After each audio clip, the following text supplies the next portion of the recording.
ஜாதகர் இப்ப ஏழ்வி போயிட்டு இருக்கிறது கடகம். இப்ப அடுத்த இந்த ஜாதகர் என்ன கேள்வி கேட்பாரு அப்படின்னு சொல்லி பாக்குறப்போ நேரா நான் நவாம்சம் பார்த்தேன். நவாம்சத்துல இப்ப 7ஆம் பாவம் போயிட்டு இருந்தது. இப்போ உங்களுக்கு என்ன அடுத்து திருமணம் சார்ந்த கேள்வி இருக்குதுங்களா அப்படின்னு சொல்லி கேட்டேன்.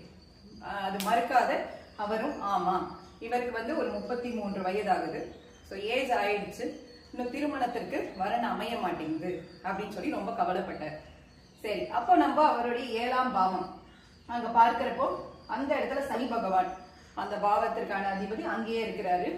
சரி, ஓகே, நல்ல நிலைமையில தான் இருக்கிறாரு. ஆனா இவருக்கு ஏன் திருமணம் அமைய மாட்டேங்குது அப்படின்னா என்ன காரணம் இருந்திருக்கும்னா, இங்க இந்த ஏற்பி ஆரம்பிச்சதுல இந்த 7ஆம் பாவத்துல இந்த சனி பகவான் தான் இருந்திருப்பாரு. சரிங்களா, 7க்கும் 8க்கும் அதிபதி சனி பகவான் 7ஆம் பாவத்துல இருக்கிறார். சரி, இப்ப அதனால பொண்ணு அமையக்கூடிய பெண் இவருடைய எதிர்பார்ப்புக்கு ஏத்த மாதிரி இருந்திருக்காரு. இவர் நான் கேட்டேன், எப்படி உங்களுக்கு பொண்ணு வேணும்னு யோசிச்சீங்க? ரொம்ப அழகா, என்னை விட ரொம்ப வயசு கம்மியா, அதாவது ரொம்ப ஓரளவு வசதியா, அந்த மாதிரி அவர் ரொம்ப அடுக்கிக்கிட்டே போனாரு. ஸோ ஆனா அதெல்லாம் நிப்பாட்டுங்க. இந்த இப்ப இருக்க பிரசன்ட் சிச்சுவேஷன் படி இந்த ஏஎல்பி மூலமா நீங்க எதிர்பார்ப்புகளை குறைத்து கொண்டால் மட்டுமே கண்டிப்பாக திருமணத்திற்கான வாய்ப்பு இந்த வருடம் உங்களுக்கு இருக்கு அப்படின்னு அவருக்கு சொல்லப்பட்டது. சரிங்களா? சோ அப்ப நிறைய பேருக்கு இப்ப திருமணம் அமையாது போறதற்கான காரணங்கள் எதிர்பார்ப்புகள். இந்த மாதிரி ஏஎல்பி போறப்போ, இந்த மாதிரி ஆதிபத்தியம் சனி பகவான் இந்த இடத்துல இருக்கிறப்போ, அப்போ நம்ம எதிர்பார்க்கறத கொஞ்சம் குறைச்சுக்கணும் அப்படிங்கறத புரிஞ்சுக்கணும்.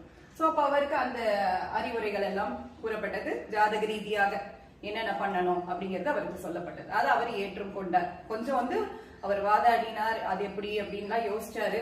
அப்புறம் நிறைய ஒரு கேள்விக்கு அவர் ஒரு திரும்ப திரும்ப ஒரே கேள்வியே பல தடவை அவருக்கு மைண்ட்ல ஓடிக்கிட்டே இருந்து.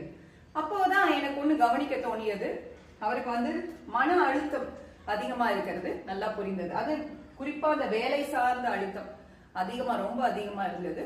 சோ மனம் அப்படிங்கிற சம்பந்தப்பட்ட இந்த 5ஆம் பாவம், 5ஆம் பாவத்துல இந்த லக்னத்துக்கான அதிபதி போய் இருந்தாலும் இந்த 5க்குரிய இந்த அதிபதி செவ்வாய் இவருக்கு இங்க இந்த லக்னத்திலேயே இருக்கிறாங்க இந்த அமைப்பு.